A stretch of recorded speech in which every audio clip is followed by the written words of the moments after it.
Hidup kami diubah Tuhan. Terima kasih Bapa. Kami tahu doa kesepakatan ini akan membawa keajaiban yang luar biasa. Hidup dari anugerah kepada anugerah yang lebih besar. Dalam satu iman kepada iman yang lebih ajaib lagi. Supaya nama Yesus dipermuliakan. Kau bicara Tuhan dan buat kami mengerti. Terima kasih Tuhan. Kami bersyukur dalam nama Tuhan Yesus. Semua yang percaya dan diberkati berkata, amin. Berikan kemuliaan buat Tuhan kita. Saudara, saya merenungkan dalam beberapa hari ini, perkataan atau pertanyaan yang pertama-tama Tuhan ajukan kepada muridnya. Seringkali ini pertanyaan yang kelihatannya mudah, tapi menurut saya belum tentu bisa kita ungkapkan dengan mudah. Suatu hari Yohanes Pembaptis dengan dua orang muridnya sedang ada di satu jalan dan kemudian tiba-tiba Yesus lewat dan Yohanes berkata, inilah anak domba Allah. Mendengar itu firman berkata, kedua murid itu mendengar Yohanes, lalu mereka pergi mengikut Yesus. Begitu mereka mengikut Yesus, Tuhan mengerti ada dua orang yang mengikuti dia berpaling ke belakang. Dan dia bertanya, apa yang kamu mau? What do you want? Apa yang kamu inginkan? Saudara, ada banyak orang yang berpikir bahwa sangat mudah untuk kita mengungkapkan akan keinginan kita. Tapi dalam kenyataannya, percayalah, tidak semudah yang kita duga. Dan keinginan manusia itu keinginan yang sangat labil seringkali. Itu dengan gampang berubah-ubah. Bahkan keinginan orang itu bisa muncul oleh karena sebuah ide yang salah, menciptakan juga akhirnya sebuah keinginan yang salah. Saya beberapa hari ini dapat cerita-cerita unik dan mendengar dan menyaksikan sendiri beberapa hal yang menarik tentang manusia. Banyak orang punya keinginan tapi belum tentu keinginannya itu bisa pas. Ini aneh sekali. Orang itu sebetulnya tahu persis apa yang dia butuhkan, tapi untuk dia bisa menyampaikan kebutuhannya dan dia bicara kepada orang yang tepat dan dia bicara dengan tepat, itu sebuah persoalan tersendiri. Saudara, kita mengerti bahwa di gereja ada tim pelayanan yang memang mengurus kalau ada jemaat yang dipanggil pulang oleh Tuhan ke rumah Bapa. Sebetulnya ini pergumulan, ya dengan ini saya minta maaf karena istilah yang salah menimbulkan reaksi yang salah. Sebetulnya awalnya ini pertanyaan dari teman-teman yang di sekretariat, kita mau beri nama apa ini? Kalau tim kematian kok serem, gitu. Nanti kalau yang nguruskan Pak Bianto dengan rombongan lewat orang besi-besi, awas, tim kematian lewat, jangan dekat-dekat, kan kasihan Pak Bianto. Kalau dia pergi orang berkata, tim kematian, terus mundur semua. Akhirnya dipilihlah sebuah kata dengan sebuah asumsi. Nah, asumsi ini juga berbahaya. Asumsi bahwa semua orang sudah paham, maka dibuatlah istilah tim pelayanan penghiburan. Nah, dengan asumsi sebetulnya penghiburan ya artinya berkonotasi dengan pelayanan kalau ada anak Tuhan yang dipanggil pulang ke rumah Tuhan. Maka suatu hari ada seseorang telepon Pak Bianto, nangis-nangis, dan berkata, Pak, apakah Bapak ini termasuk tim penghiburan? Oh iya. Pak Bianto berpikir, siapa yang pulang ini? Kok nggak ada kabar sakit, kok mendadak ada yang pulang? Terus ditanya, ada apa? Begini Pak, saya sedih, perlu dihibur. Loh yang meninggal siapa? Nggak ada Pak, saya sedih. Bapak kan tim penghiburan, saya butuh dihibur. Saya tidak tahu jawaban Pak Subianto apa, Tapi menurut saya yang telepon siapapun itu, Anda terhibur. Karena Anda telepon pada bagian penghiburan tanpa ada orang yang mati. Tapi mungkin dikembangkan juga boleh yang sedih telepon tim penghiburan. Jangan nunggu mati, Anda terhibur, segar, sehat, gak jadi mati saudara. Sebetulnya dia punya kebutuhan kan. Tapi oleh karena sebuah input yang salah, minimal persepsinya salah, apa yang diinginkan itu tidak sampai kepada yang dia sebetulnya harapkan. Ada lagi nih saudara, masih soal rada-rada nyerempet-nyerempet soal kematian. Ada seorang anak Tuhan pengen pergi ke Israel, dan dia semangat sekali, dia tulis di PP-nya. Waktu saya baca saya kaget, tapi saya kira-kira ngerti maksudnya apa. Salah sedikit masalah. Dia teringat akan firman Tuhan yang berkata, sekalipun aku melewati lembah baka, maka Tuhan akan membuatnya menjadi tempat yang bermata air. Lembah baka itu adalah lembah tangisan, dari air mata menjadi mata air. Salah ngetik. Sekalipun saya melewati alam baka, saya cuma deg-degan selama di Israel, apakah dia hidup? Saya bersyukur beliau hidup segar sampai dengan hari ini, melewati alam baka, dan Tuhan membuatnya jadi tempat bermata air. Nah, saudara sekalian, saya hanya mau buka dengan itu, karena sebetulnya banyak orang sangat tidak tahu apa yang dia minta. Dan di dalam permintaan kita sebetulnya tercermin akan kedewasaan kita kan. Ketika Anda ketemu dengan anak-anak, saudara akan melihat akan anak-anak yang dengan segala macam permintaan dan keinginannya. Kemarin saya tanya ada anak umur 4 tahun, sudah hebat menurut saya. Saya tanya begini, kalau gede mau jadi apa? Dokter bedah. Dia bisa ngerti loh, dokter bedah. Wah, saya bilang, kamu ganteng gini jadi dokter bedah. Pasiennya cewek-cewek, nyengir, ketawa gitu, ompong giginya lucu. Masih 4 tahun. Tapi sekian tahun lalu saya pernah tanya dengan anak, kira-kira umur yang sama. Dan hari ini, anak itu keinginannya sudah terkabul. Saya tanya kemana ini? Kamu kalau gede nanti mau jadi apa? Manten. Simple. Saya mungkin kalau tanya hari ini, masih ada yang segede ini berkata, manten sama Pak dengan keinginan saya. Anak ini sekarang sudah punya anak. Karena itu sudah lama sekali. Ketika saya mendengar dia menikah, saya bersyukur Tuhan kau mengabulkan doanya. Mau jadi manten. Ada permintaan-permintaan yang kelihatannya berkualitas, ada permintaan yang sama sekali tidak berkualitas. Tapi lihat betapa sulitnya buat kita mengungkap apa yang di dalam kita. Kemarin saya satu hari dengan banyak teman ke satu tempat lah. Nah di tempat itu kalau Anda nginep, Anda akan lihat sebuah kapel kawin yang bagus sekali. Beberapa Anda tahu tempatnya ya. Bagus banget. Lalu satu pagi kami makan pagi sama-sama. Saya cerita-cerita dengan beberapa teman yang ikut. Saya lihat dua pekerja lagi kerja, masih muda-muda.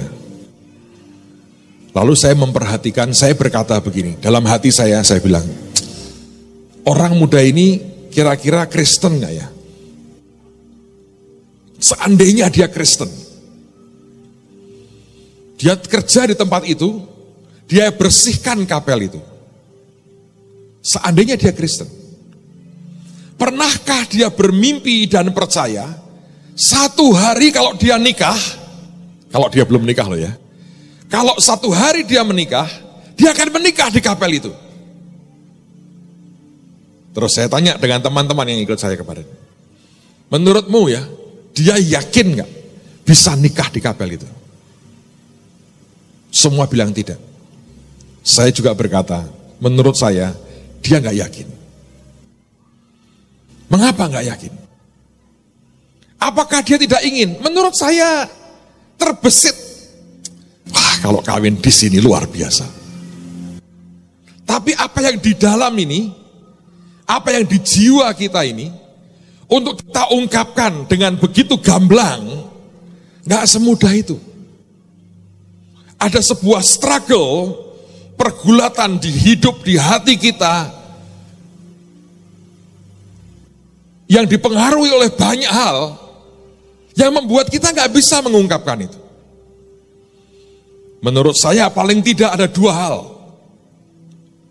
Yang pertama, itu sebetulnya diblok, semuanya ya, diblok oleh dirinya sendiri. Dia pasti berkata begini, mahal. Dan yang kedua, dia berkata gini, aku tidak layak. Siapa yang mengatakan bahwa itu terlalu mahal bagimu dan kamu tidak layak? Kalau saya bisa beri nasihat, saya berkata, kenapa tidak datang kepada pemiliknya? Nggak mungkin, belum tentu. Belum dicoba.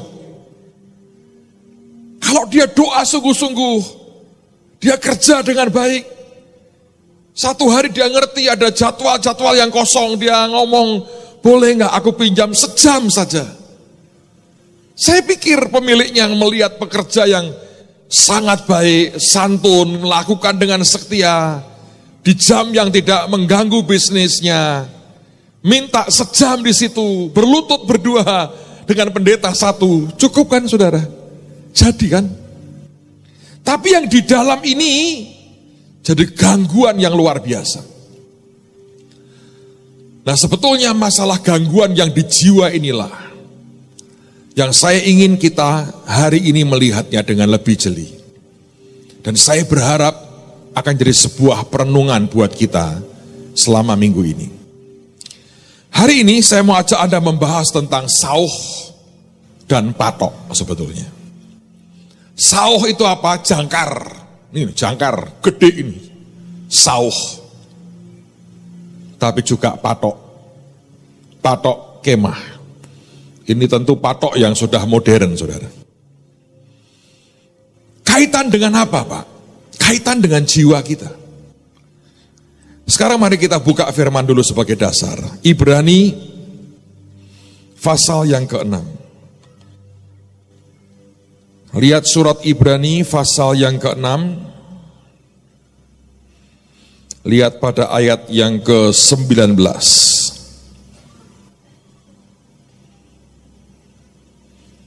Saya baca sampai ayat yang ke-20. Ibrani 6, 19, 20. Pengharapan itu adalah sauh yang kuat dan aman bagi jiwa kita, yang telah dilabuhkan sampai ke belakang tabir, di mana Yesus telah masuk sebagai perintis bagi kita, ketika ia menurut peraturan Melkisedek menjadi imam besar sampai selama-lamanya.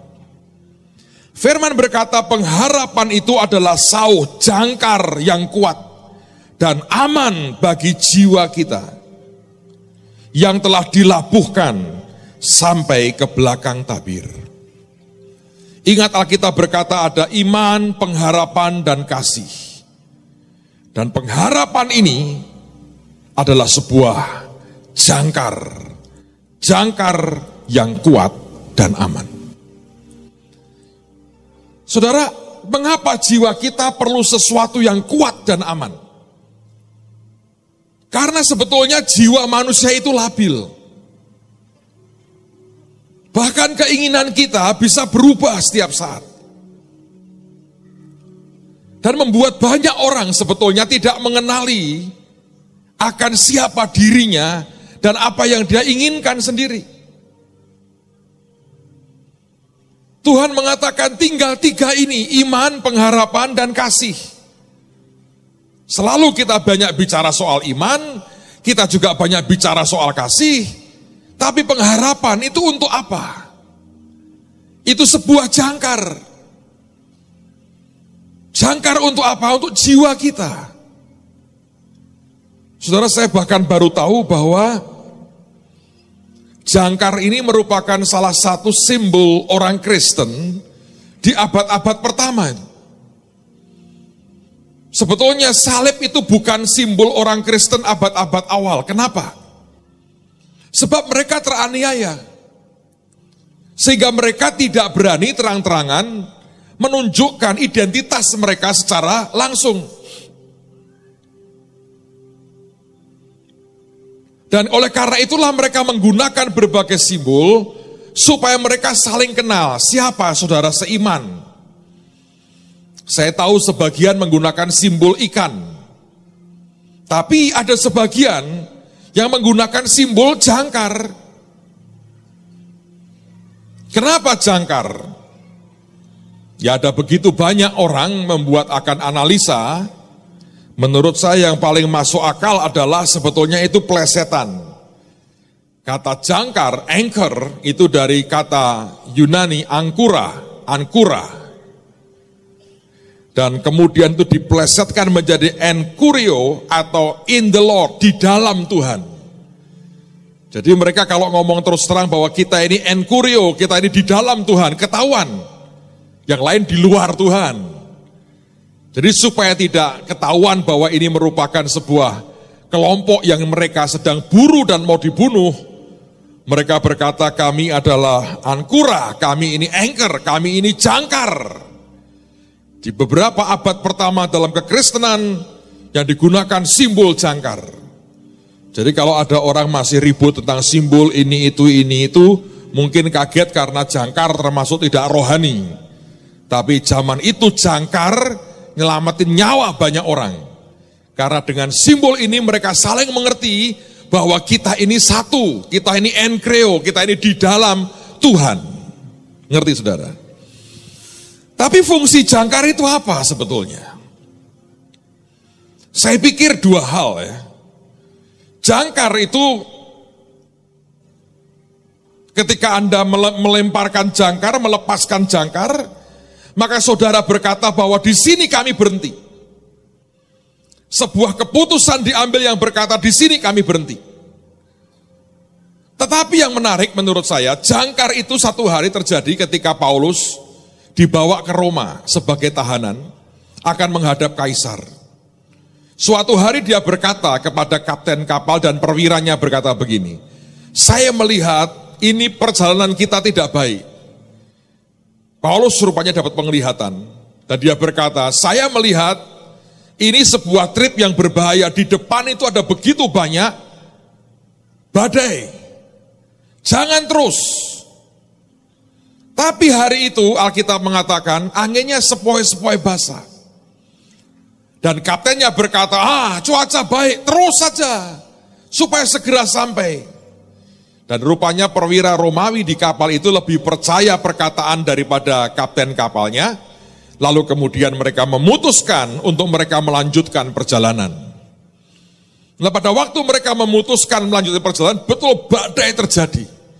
Dan mereka harus ke arah menyusur akan pantai, tapi mereka sadar ada begitu banyak karang, mereka berkata, kita harus berhenti ini. Maka kita berkata mereka menurunkan jangkar, dan di zaman itu kapal-kapal punya jangkar sampai 4. Depan 2, belakang 2, diturunkan. Begitu jangkar itu turun sampai ke dasar, itu memberikan sebuah pegangan yang kuat buat kapal itu. Dan walaupun digoncang kemana, dia tidak akan terseret. Karena jangkar-jangkar itu memberikan akan kekuatan dan keamanan dan keteduhan buat jiwa. Dan Tuhan berkata, kalau engkau punya pengharapan, engkau punya jangkar yang kuat dan aman buat jiwamu. Saudara, jadi jangkar itu gunanya buat apa? Jangkar itu gunanya ketika ada badai begitu kuat yang bisa menyeret kapal hidupmu sampai kemudian ke tengah laut dan bahkan tenggelam dan hancur karena badai.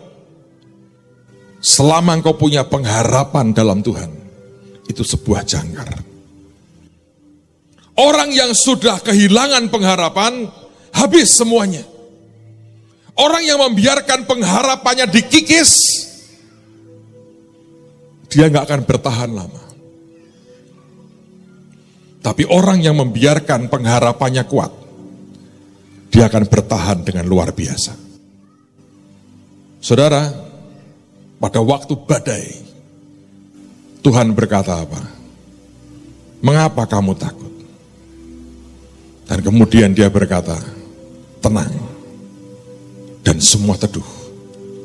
Yesus adalah jangkar yang paling ajaib. Setiap kali saya merenung, saudara ya, saya bilang, Tuhan, kalaupun tidak ada siapapun di dunia ini, sebetulnya anak-anak Tuhan itu orang-orang yang berbahagia. Sebab dia punya Yesus yang luar biasa loh. Seandainya tidak ada orang yang mengerti atau peduli dengan saudara, Anda punya Tuhan yang ajaib.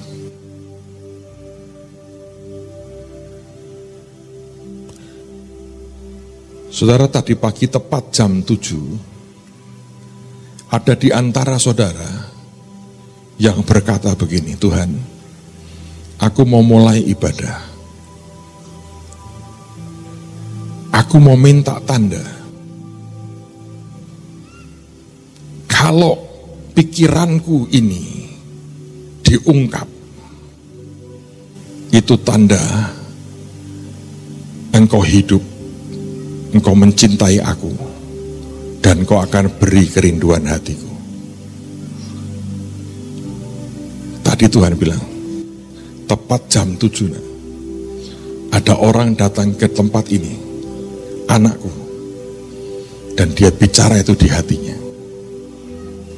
Saya mau beritahu saudara, Tuhan mendengar apa yang tadi engkau katakan tepat jam 7. Sebetulnya engkau mengharapkan sesuatu, Anda berdoa untuk sesuatu, tapi engkau tidak yakin apakah Tuhan akan beri. Pagi ini Tuhan mau berkata, aku jangkar yang aman dan kuat buat jiwa. Saya mau pakai waktu untuk sembahyang buat saudara. Doa sebentar sebelum kita teruskan. Kita mau belajar ngalir dengan Tuhan. Apakah ada yang berkata, iya Pak, saya orangnya. Kalau ada 1-2 orang yang persis jam 7 tadi kira-kira, Anda ngomong seperti itu. Dan apa yang saya ungkapkan ini mengagetkan saudara. Saya mau berdoa buat saudara, supaya jatahmu tidak hilang, dan engkau mengalami keajaiban.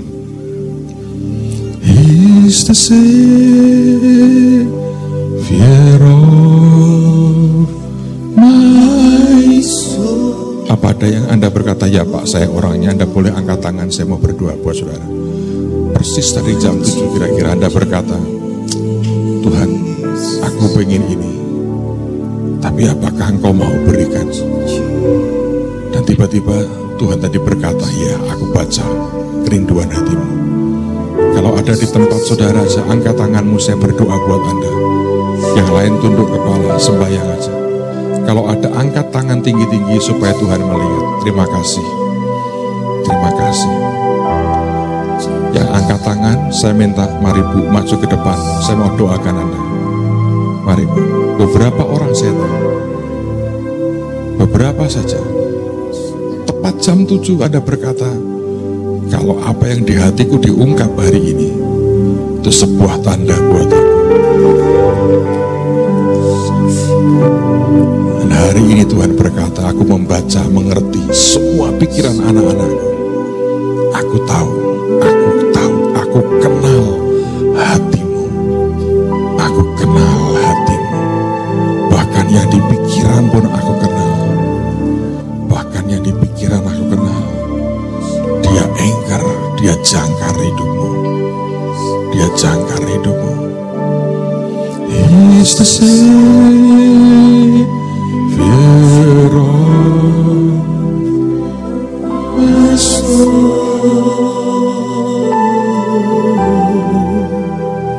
He's the Savior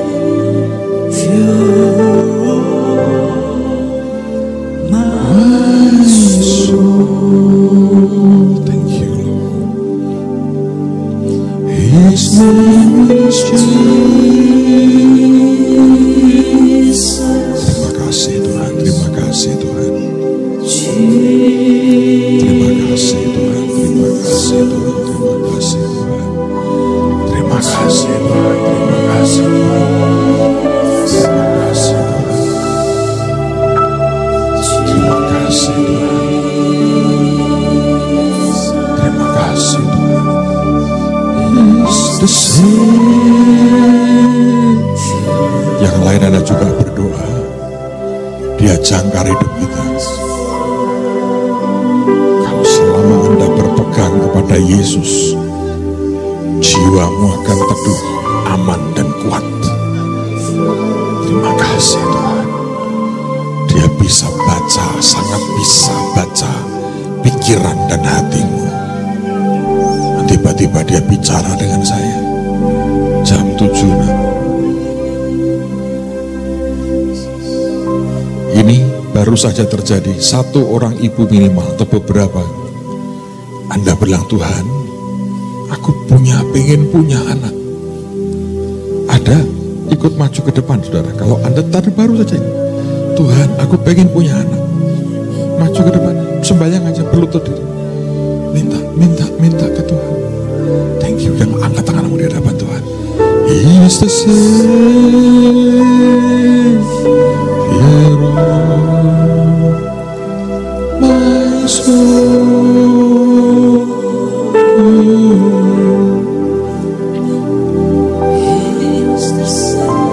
Thank you Lord. Terima kasih Tuhan. Terima kasih Tuhan. Terima kasih Tuhan. His name is Jesus. Ya Tuhan, ya Tuhan, ya Tuhan, ya Tuhan. Ya Tuhan, ya Tuhan, ya Tuhan, ya Tuhan. Sembayang, ada Tuhan di tengah-tengah kita. Ada Tuhan di tengah-tengah kita. Ada Tuhan di tengah-tengah kita. Ada Tuhan di tengah-tengah kita. Ada beberapa lagi yang berdoa, Tuhan, aku minta kembalikan suamiku kepadaku. Dan Tuhan mau berkata, doa nak, sepakat hari ini. Sesuatu yang dengan cepat akan melanda dengan kuat dan membalikkan keadaan. Kalau saudara orangnya maju ke depan, sembahyang dalam kesepakatan karena ada Tuhan di tengah-tengah kita. Thank you Jesus. Terima kasih Tuhan. His name is Jesus. Terima kasih Tuhan. Terima kasih Tuhan. Terima kasih Tuhan. Terima kasih Tuhan. Terima kasih. My God, my God.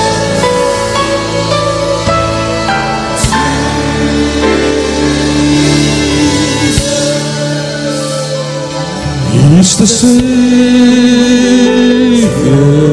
of my soul. Makasih Tuhan. He's the Savior of my soul. Ada beberapa suami di sini. Anda datang sendiri. Dan selama ini hidupmu bertahun-tahun Anda seperti orang mengalami tekanan terus. Dalam keluarga, dalam pekerjaan, bertahun-tahun. Terus dalam tekanan. Engkau sedang datang sendiri. Dan engkau sedang teriak ke Tuhan. Ikut maju ke depan, sembahyang. Dia memberikan kelegaan. Bebanmu akan ringan. Dia akan taruh kuk yang dari Yesus, bukan yang dari dunia. Ini waktunya teriak ke Tuhan. Waktunya teriak ke Tuhan. Waktunya teriak ke Tuhan. Waktunya teriak ke Tuhan. Waktunya teriak ke Tuhan. Shikarana mata shikirita karana.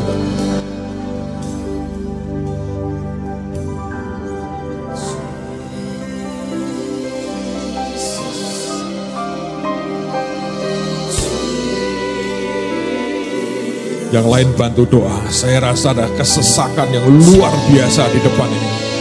Sembayang sampai ada penjebolan, sampai ada breakthrough yang kuat. Doa saudara, doa. Ya rasyata karasiti karana mata sata karalama. Tuhan. Ya rasi karana tasekerene kete kasata karana mata kolorus. Ya rasi kanarana masanta karalama kurana mata kayarala mata narana.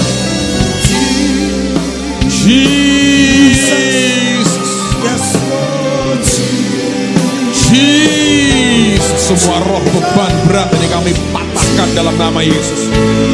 Semua yang menghambat doa-doa anak Tuhan ini kami patahkan dalam nama Yesus. Selesai, hari ini selesai. Dalam nama Yesus Tuhan buat terobosan. Dirasata karena masoto. Beberapa orang sedang streaming di luar Indonesia. Roh Tuhan sedang melanda hidupmu. Kau tahu ada hadirat Tuhan yang kuat berlutut di tempat engkau berada. Nyembah Tuhan, nyembah Tuhan, nyembah Tuhan, nyembah Tuhan. Seteharata sokorana mata santa karala mata karama. Sikerene sirana mosoto kasata karala mata. Tuhan, Tuhan, Tuhan, Tuhan. Sikarana mata kasikarana matana. Semua roh tidak percaya kami patahkan dalam nama Yesus. Semua kepahitan, kekecewaan diangkat, semua pemberontakan disingkirkan dalam nama Yesus, dalam nama Yesus. Satakara nama satakara lama. Jesus. Ya Tuhan, ya Tuhan, ya Tuhan, ya Tuhan, ya Tuhan, ya Tuhan, ya Tuhan. Tuhan, Tuhan, Tuhan, Tuhan, Tuhan, Tuhan, Tuhan. Nisikarana santa karalana kusikarana. My Jesus, my Jesus, my Jesus. Tuhan, Tuhan, Tuhan, Tuhan. Santa karasikarana mata kasikirene mata karalama. Yang di belakang juga doa. Sekerene mesikara lamata koro sikirene. Terima kasih Tuhan, terima kasih Tuhan, terima kasih Tuhan, terima kasih Tuhan, terima kasih. Terima kasih Tuhan, terima kasih Tuhan, terima kasih Tuhan. Thank you Lord.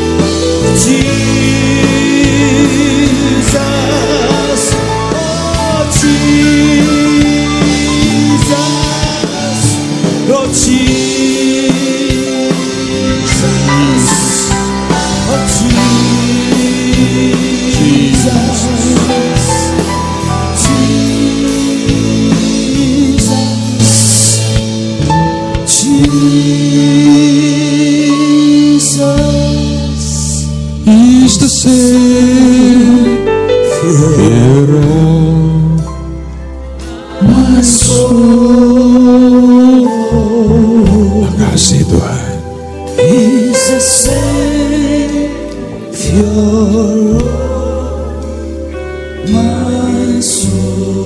Engkau jangkar yang kuat dan aman buat jiwa kami Tuhan. Dan hari ini Tuhan memberkati. Tuhan jadi jangkar kami, sauh yang kuat dan aman bagi jiwa kami. Makasih Tuhan. Makasih Tuhan. Makasih Roh Kudus. Mari angkat tangan sama-sama saya lagi. Hamba berdoa dalam nama Yesus. Jangan lewatkan satupun di antara kami Tuhan. Kau memberikan anugerah, kekuatan, keajaiban Tuhan. Lawat dalam anugerah-Mu. Lawat dalam anugerah-Mu. Lawat dalam anugerah-Mu. Lawat dalam anugerah-Mu. Lawat dalam anugerah-Mu Tuhan. Lawat dalam anugerah-Mu. Mau yang sakit tumpang tangan pada bagian yang sakit. Yang punya persoalan apapun, angkat hati, angkat tanganmu di hadapan Tuhan. Time of refreshing kata Tuhan. Waktu penyegaran. Waktu penyegaran turun. Waktu penyegaran turun dalam nama Yesus. Shatakarana shitikiris. Shikarenata santakaya. Makasih Tuhan, makasih Tuhan. Makasih Tuhan, terima kasih. Terima kasih Tuhan. Makasih Tuhan. Makasih Tuhan. Makasih Tuhan. Makasih Tuhan. Makasih Tuhan. Kau baik Tuhan. Kau baik Tuhan. Makasih Tuhan. Biar shalom Tuhan turun. Shalom Tuhan turun. Shalom Tuhan turun. Shalom Tuhan turun. Shalom Tuhan turun. Shalom Tuhan turun. Shalom Tuhan turun. Makasih Tuhan. Dalam nama Yesus. Amin, amin, amin, amin. Silakan Anda kembali ke tempat masing-masing dan percaya Tuhan lakukan sesuatu mulai hari ini. Amin.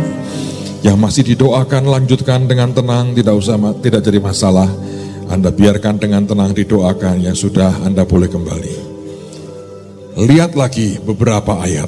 Kita mau bahas bagian yang kedua sekarang. Yang masih didoakan biarkan aja gak apa-apa.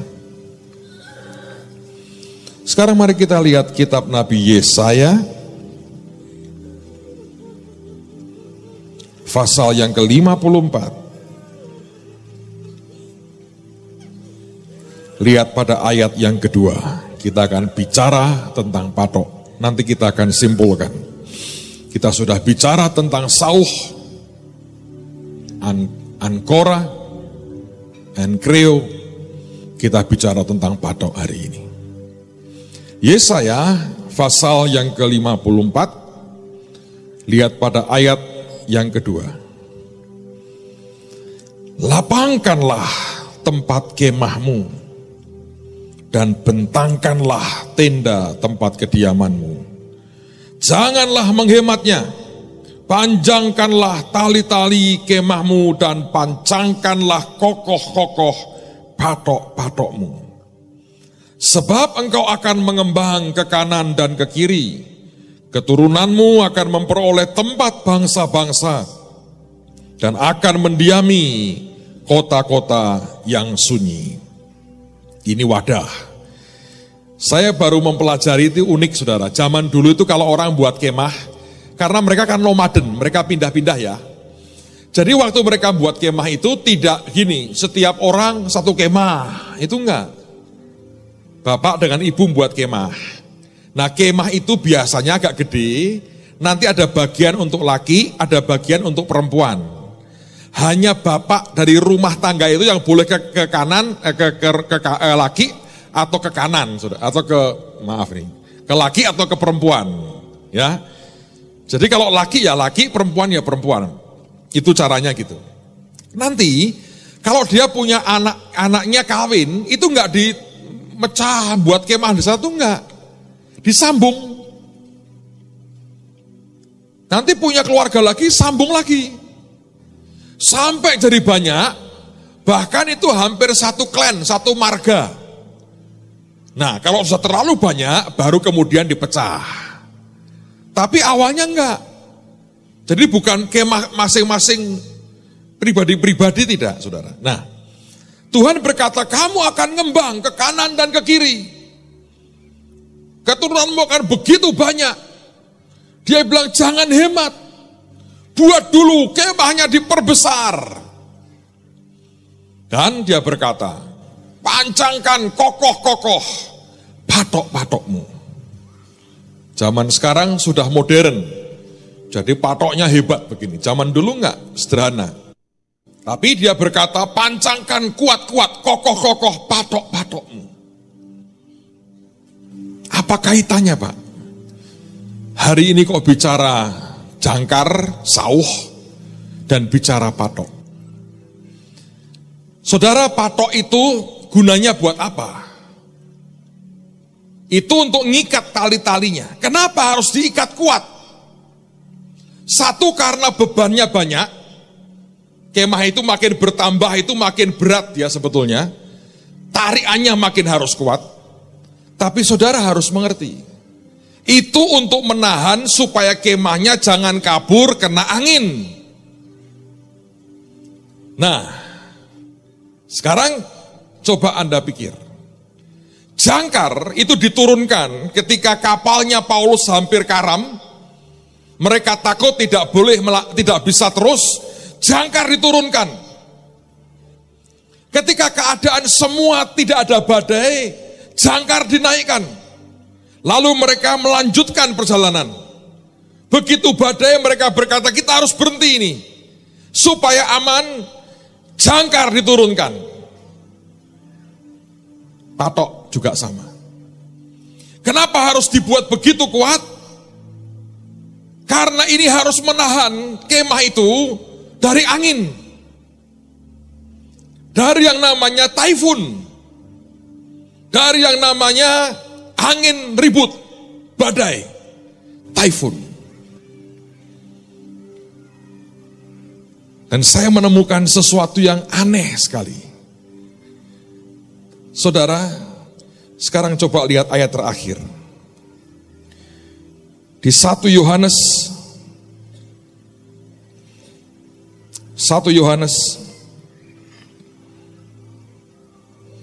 pasal yang kedua,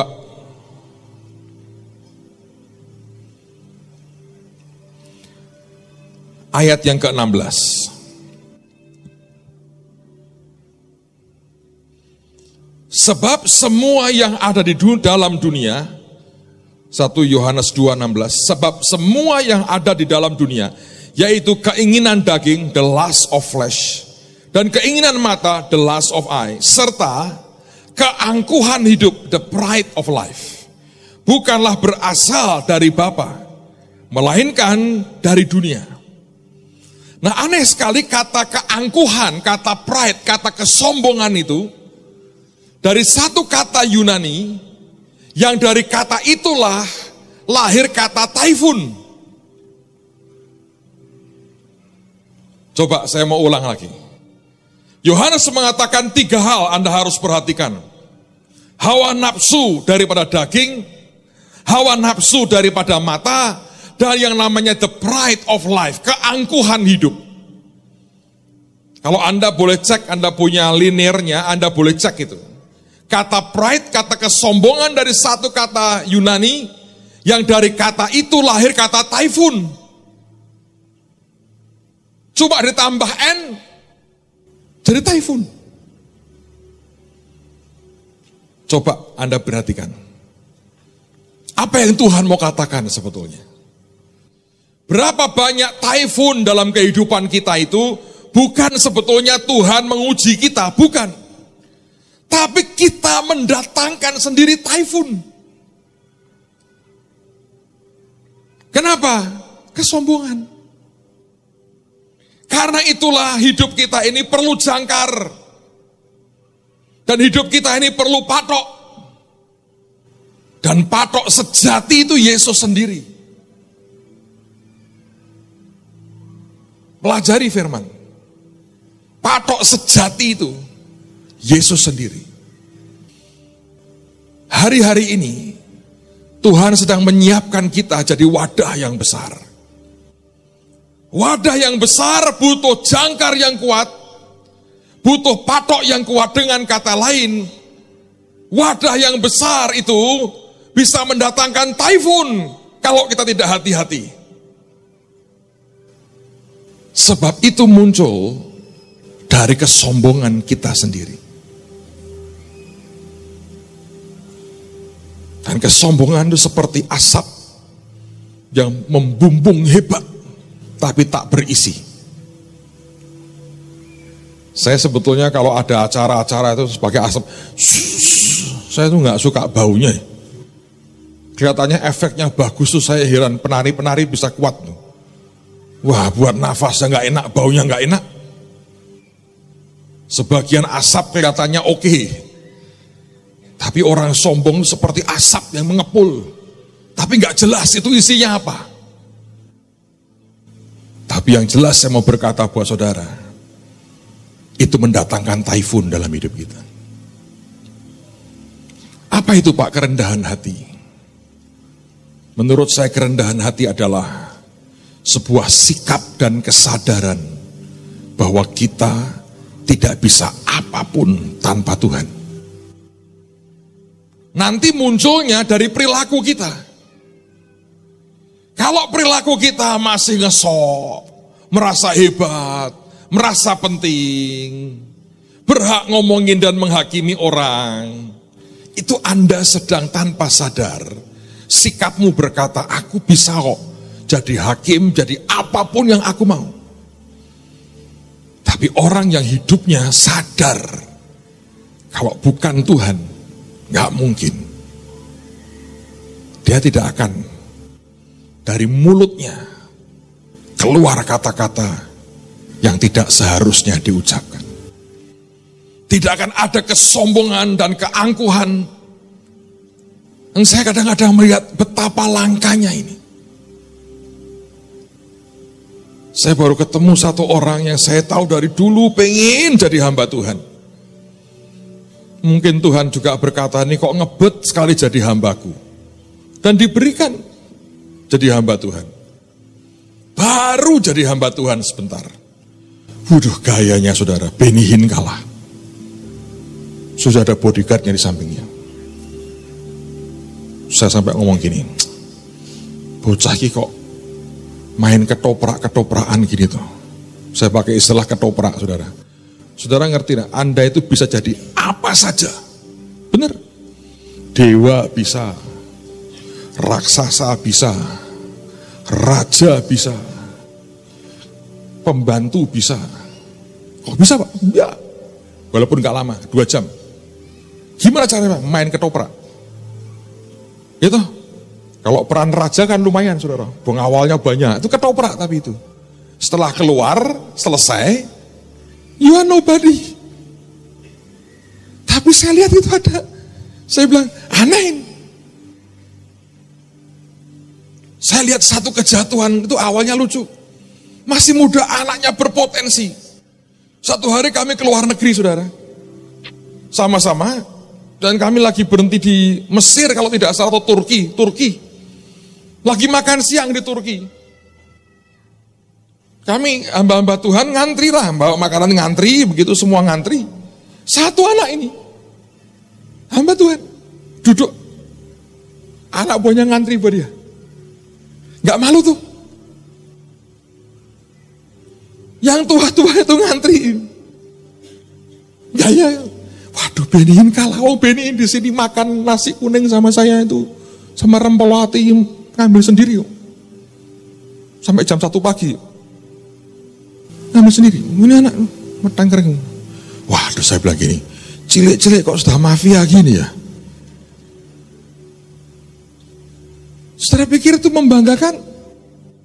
Enggak. Gaya mafia itu membanggakan? No.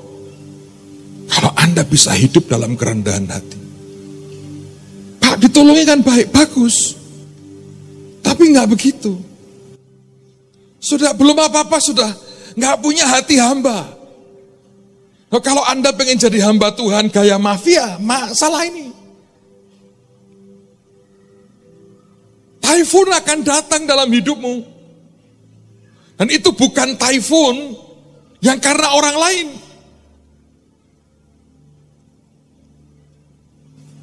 Ini mohon maaf nih saudara ya. Saya lihat, ini cerita agak sedikit jorok. Tapi saya mau beri gambaran kepada Anda. Karena saya baru ngalami. Kami pergi kemarin itu cari sesuatu, pokoknya buat refreshing lah sehari aja. Ada beberapa anak kecil ikut. Semakin kecil semakin polos. Nah, semakin polos taifunnya tidak bermasalah. Ada anak lagi duduk, kita lagi mau makan nih. Yang kecil bilang, "Mami, aku entut." Dengan tenang aja, "Mami, aku entut." Tapi karena ini anak kecil, entutnya ya entut. Semua ketawa. Sudah. Tapi sebelum itu di mobil, ada anak yang lebih gede dari anak tadi.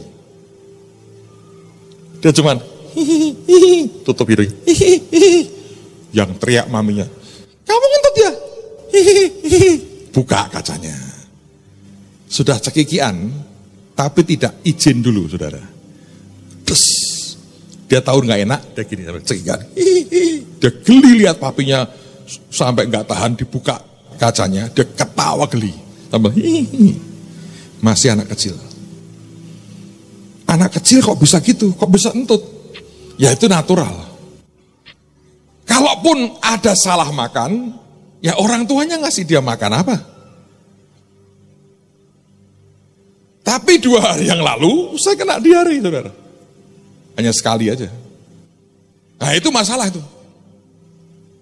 Kenapa? Salah makan. Habis siaran di radio sekian jam, malam makan saya sikat sesuatu yang haleluya lah.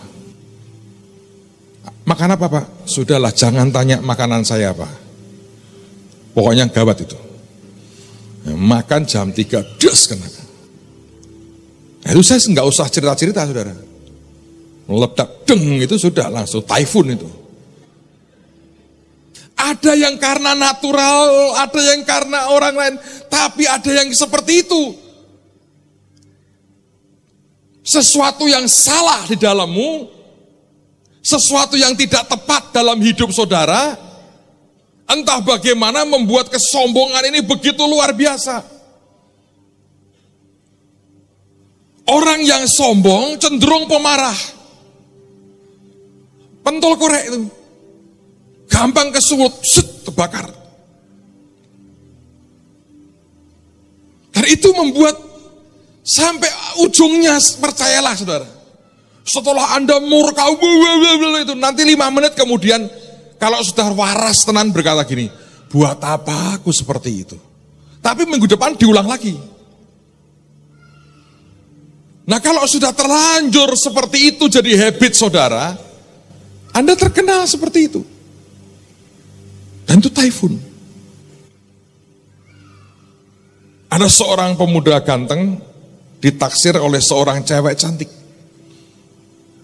Ceweknya wajahnya wajah Peragawati ya. Jadi banyak orang suka sama perempuan ini, tapi cewek ini naksirnya sama satu pria ini. Dunia itu memang aneh kok saudara ya. Yang Anda cintai tak mencintaimu, yang Anda cintai tak mencintaimu, yang engkau cintai membencimu. Semua orang berkata, kamu kawin sama ini aja, ini cantik sekali. Kalau Anda belajar dari kehidupan, percayalah Anda akan setuju, pernikahan itu sebetulnya Anda menikah dengan karakternya, bukan dengan wajahnya. Ya toh? Wajah itu berubah dengan cepat. Badan, apalagi. Dari selo jadi bas betot tuh dengan cepat sekali, langsung saudara. Maaf loh nih, tidak laki tidak perempuan. Dari langsing ke langsung tuh luar biasa, cepat sekali. Banyak orang melihat foto masa lalunya senang sekali. Oh, aku berharap kembali ke masa lampau. Wah maaf saudara, keroncong sudah berubah nih, jadi jazz. So anyway, akhirnya satu hari pemuda ini memutuskan pergi jalan kemana gitu dengan beberapa temannya. Dan si wajah Peragawati ini ikut saudara. Lalu orang berkata gini, wah ini nanti cinta bersemi ini di waktu pergi. Sekian lama kemudian mereka pulang. Dan si pemuda ini pulang, orang tuanya ngerti kan, diikuti oleh Peragawatinya. Dia bilang, gimana? Wah, kamu sudah mantap dengan dia? Ini pakai istilahnya loh, saya hanya ngikuti. Wah, gawat. Kalau aku kawin dengan dia, mati muda aku. Kenapa? Tante rembong katanya. Hah? Apa itu tante rembong? Istilahnya tahu saudara? Cerewetnya luar biasa, gualanya luar biasa, ngomong terus. Gak kuat aku terus terang. Jantungan kalau sama dia. Jantung, paru-paru semuanya masalah. Gak tahan. Lah kan cantik ya, dia bilang, Kalau sudah nyereweti, nyakitin hati, ke stereo pecah rusak. Dan apa yang membuat si Pragawati ini kehilangan pria pujaannya adalah typhoon yang dia buat sendiri. Saya nggak tahu seringkali itu watak orang, tapi lebih kepada sebetulnya pride yang seringkali muncul. Dan dengan pride itu kita begitu gampang bersikap yang tidak tepat dan tidak semestinya. Saudara, nasihatnya sih simple. Seseorang pernah dinasihati banyak orang. 1000 teman terlalu sedikit, 1 lawan terlalu banyak. Tapi berapa banyak kita hanya punya 1 teman dan 1000 lawan. Semua diajak berantem gini. Typhoon, kalau itu melibas, Anda lihat di Filipina, ngeri sekali. Dan hidupmu perlu ini. Yang menarik, baik Saul maupun Patok, bekerjanya dengan bagus kalau dia dibenamkan ke bawah. Saya percaya ini butuh sebuah kerendahan hati untuk Anda bisa mengatasi badai yang kuat. Anda mau jadi wadah yang besar dan kuat, hiduplah dalam kerendahan hati. Yang percaya katakan amin.